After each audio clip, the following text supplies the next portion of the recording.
Programme में आने में थोड़ा सा देर हो गई मेरे को, और अगर मैं यहाँ नहीं आ पाता तो शायद अपने आप को ज़िंदगी भर माफ़ नहीं कर पाता। आगरा की सरजमी पर आके आपने ये जो रोशनाई जगाई है, ये वाकई में हम तो उस अल्लाह ताला से दुआ करेंगे। जी हाँ,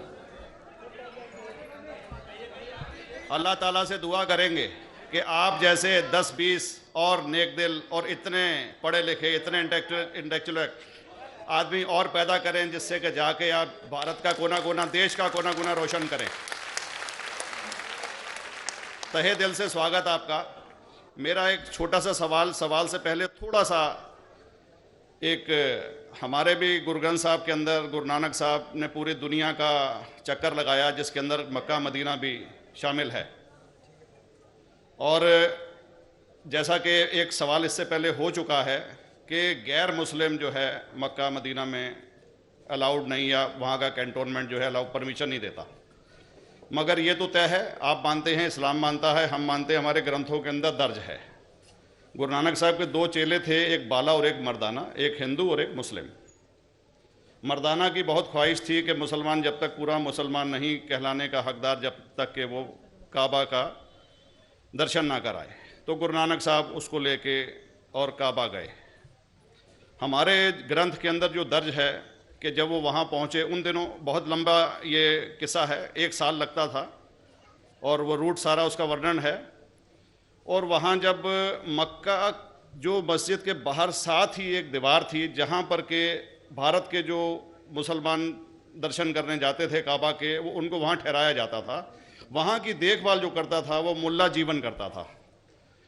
जब गुरु नानक साहब अपने चेलों के साथ में वहाँ पर पड़े थे, तो सुबह जब मुल्ला जीवन वहाँ की सफाई करने के लिए आया, तो उसने देखा गुरु नानक साहब के जो पैर थे वो काबा की तरफ थे। वो गुस्से में चिल्लाया कि ये कौन काफिर है जो कि काबा की तरफ पैर करके पड़ा है, और उसने गुस्से के अंदर आके उनके पैरों को झटका दिया, दूसरी तरफ किया। तो हमारे ग्रंथ के अंदर दर्ज जो किस्सा है उसके अंदर ये है कि काबा भी उस समय हिल गया, जिधर गुरु नानक के पैर जाते थे काबा उधर मुड़ता था। तो वो ज़ोर से चिल्लाया, ये कोई हजरत है, ये कोई औलिया है। तो उस समय के जो काजी थे मक्का के, काजी रुकनदीन साहब थे, और शाह शरफ, कई हस्तियों के नाम हैं उसमें। तो मैं ये जानना चाहता हूँ कि ये वर्जन को आप मतलब एग्री करते हैं, और करते हैं तो इसका हमारे मुस्लिम ग्रंथों के अंदर किस तरीके से उल्लेख है, ये कृपया बताएं। भाई साहब ने एक सवाल पूछा अपने गुरु ग्रंथ साहिब के मुतालिक, और अल्हम्दुलिल्लाह मैं भी गुरु ग्रंथ साहिब पढ़ चुका हूँ। और जिस तरीके से, क्योंकि वक्त मुख्तसर सा होने की वजह से मुझे वक्त नहीं मिला कि गुरु ग्रंथ को भी कोट करूं। आपका सवाल का जवाब देने के पहले मैं आपसे ज़्यादा चाहूँगा कि इवन गुरु ग्रंथ की किताब पढ़ेंगे आप, ग्रंथ जिसे अधिग्रंथ कहते हैं, और कोई सिख से पूछेंगे कि खुदा का तसव्वुर क्या है, सबसे बेहतरीन जवाब कोई सिख दे सकेगा, वो आपको कोट करेंगे जापू जी, जो गुरु ग्रंथ साहिब अधिग्रंथ के सबसे पहले चैप्टर है, सबसे पहला श्लोक, जिसके कहते हैं जापू जी।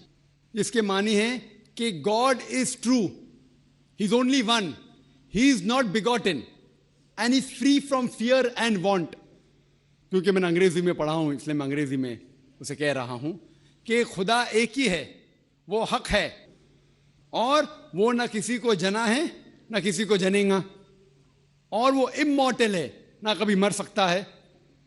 और इसको सिखिज्म में जो खुदा को कहते हैं Omkara, in manifest form he is Omkara, and unmanifest form he is एक ओमकारा। और कई इसके एट्रीब्यूट्स है, मिसाल के तौर पे परवरदिगार, अकल, और उसे रहीम कहा गया है, Wahe Guru as one God कहा गया है, और it is strictly against idol worship and अवतारवादा।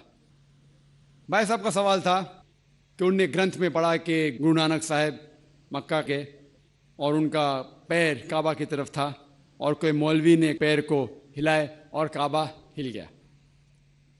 क्योंकि ये age of science and technology है, अगर कोई चीज़ जो किताब हजारों साल पहले लिखी गई है, 10,000 साल या 4,000 साल, तो शायद उसके बारे में हिस्टोरिकल रिकॉर्ड मिलना मुश्किल है। हालांकि इवन जीसस क्राइस्ट के बारे में 2,000 साल हिस्टोरिकल रिकॉर्ड है क्योंकि सिखिज्म जो एक एकदम नया मज़हब है, जितने मज़ाहिब के मुकाबले हिंदुस्तान में नया है, कुछ सैकड़ों साल पहले 15th सेंचुरी में, toward the end of the 15th century, Guru Nanak साहब जो पंजाब के थे, ये मज़हब तो कायम हुआ हार्डली 400-500 ईयर, 400-500 साल।